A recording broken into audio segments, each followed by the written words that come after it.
I believe you just lied under oath. There is ample evidence in the Epstein file. Don't you ever accuse me of a crime. I believe you just lied under oath, and this is all on videotape. Where to begin? Where to begin today? So the hearing, obviously, you've probably watched a few clips from it yesterday. Pam Bondi going through her note cards of pre-prepared insults, refusing to answer questions, which should come as no surprise to anybody because she's refusing to administer justice. The Attorney General, the leader of the Department of Justice, is denying justice to victims. Pam Bondi literally ignoring the victims in the hearing room yesterday. Maybe that's where we should begin. There were several moments where lawmakers are trying to pin her down to get her to just acknowledge the lies that have been told by the Justice Department, by Todd Blanche, by Pam Bondi herself, by Kash Patel, that any victims who want to communicate with us, we're here for them. We want to hear from them. We want to know what we can do for them. And it turns out that was just a lie. That there are many victims, maybe dozens and dozens, multiple dozens of victims who have tried to contact the DOJ and have been ignored. And that's why this photo of Pam Bondi that you've probably seen is so stark. It's such just a living metaphor for what is taking place right now. The Department of Justice literally ignoring victims while protecting the predators. Watch this moment from Pramila Jayapal, trying to get Pam Bondi to acknowledge the victims and, by extension, acknowledge the fact that she is not doing her job in the administration of justice. To the survivors in the room, if you are willing, please stand. And if you are willing, please raise your hands if you have still not been able to meet with this Department of Justice. Please know for the record that every single survivor has raised their hand. Attorney General Bondi, you apologized to the survivors in your opening statement for what they went through at the hands of Jeffrey Epstein. Will you turn to them now and apologize for what your Department of Justice has put them through with the absolutely unacceptable release of the Epstein files and their information?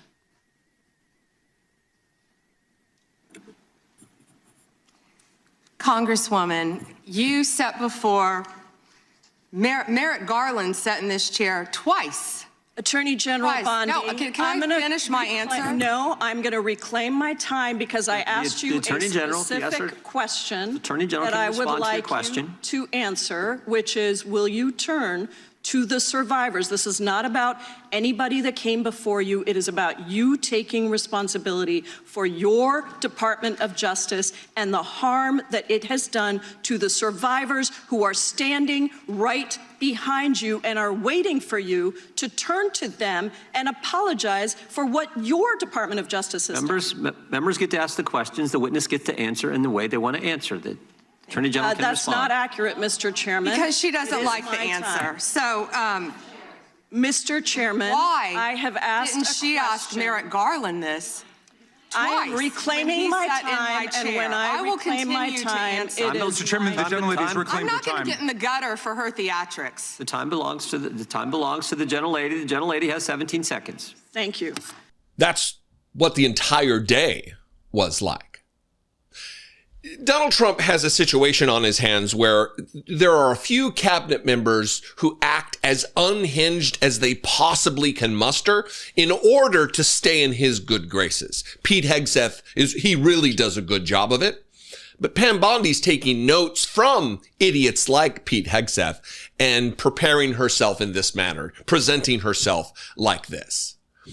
There is one way to get at her, though, and that is to act like Ted Lieu did yesterday, where he essentially trapped her in a situation where she admits to perjuring herself. She outs herself as a criminal and a liar.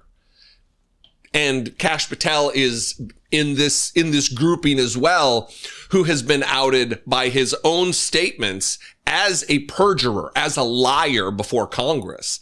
And it's going to be the duty of the next Justice Department to hold them accountable, to file charges against them, to have criminal cases brought to hold them accountable for this. Watch this moment with Ted Lieu. It's very, very good. It's brilliant the way that he corners her and gets her to admit to things that she otherwise would not. Like former Prince Andrew, Donald Trump attended various parties with Jeffrey Epstein. I want to know, were there any underage girls at that party or at any party that Trump attended with Jeffrey Epstein?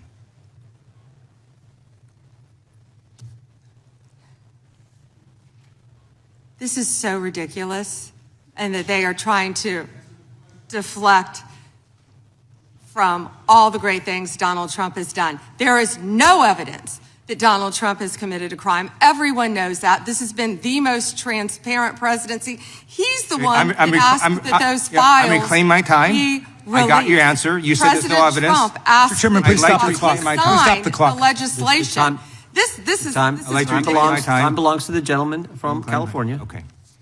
I'm going to put up another document from a witness who called the FBI's National Threat Operations Center, because I believe you just lied under oath.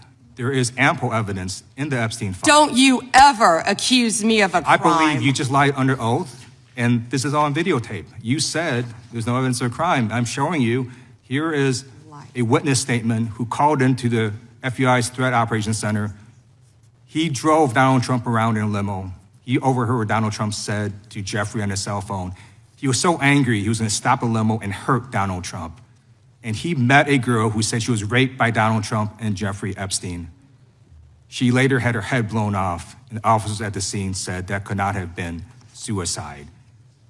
No one at the Department of Justice interviewed this witness.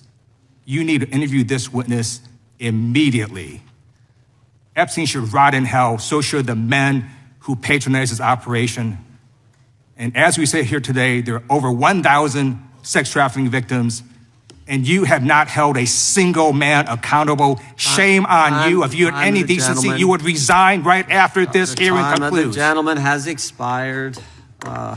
Look, I talk a lot about styles, the styles of communication, the styles of questioning, the styles of how we comport ourselves. I'm a little bit more radical. I'm a lot more radical, I guess. The only thing that I really think was missing from that yesterday was telling her to shut her mouth when she was out of order and not answering questions or answering questions that weren't asked. And what you just witnessed from Ted Lieu doesn't go aggressive enough for my taste, but it was effective. When she's freaking out and screaming, "Don't you ever accuse me of a crime." Or what? Or what, Pam? Or what? Look, we've got a serious situation on our hands right now with the Republican Party that is absolutely just publicly corrupt, publicly ignoring the victims of human trafficking, of the thing that they've screamed at the top of their lungs about with drag queen story hour, and anybody who's trans can't go in a bathroom because they fear for what to happen to the children. And when real children, now adults, come forward with their stories of abuse, they're ignored. And they're ignored not for a reason that could be, well, there's just so many resources. They're ignored so they can protect the criminals who harmed them. Donald Trump being among them. Donald Trump mentioned in the files 1 million times. 1 million times.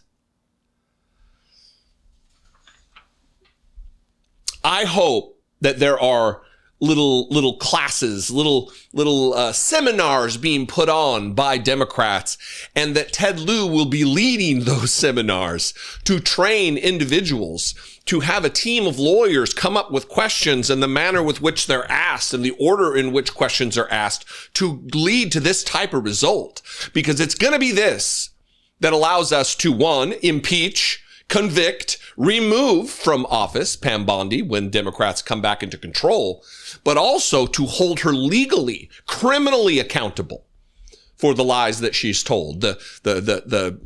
It's a felony to lie to Congress. You raise your right hand and you swear an oath, you affirm that you will tell the truth, that you will not perjure yourself. And it's not just that you're lying to Democrats, you're lying to the American people. They represent us. They are there in our stead because there's not 340 million seats inside of a committee room. This is how it works. She's not there. She does not have the right to do what she did. She is dishonoring her oath. She's dishonoring the American people. And I'm here for those questions. What do you think? Did you watch any of this nonsense? There's a couple videos that I'm going to do talking about it and different angles. Bananas, I guess, is the only one. If we're going to sum it up, that's really it. I welcome your participation in this conversation. Let's talk about it in the comments. You can also call the voicemail line 714-576-4054. And of course, as always, you can email me daily@dollemore.com. I appreciate you very much. I'll see you next time. Be genuine. Take care of one another.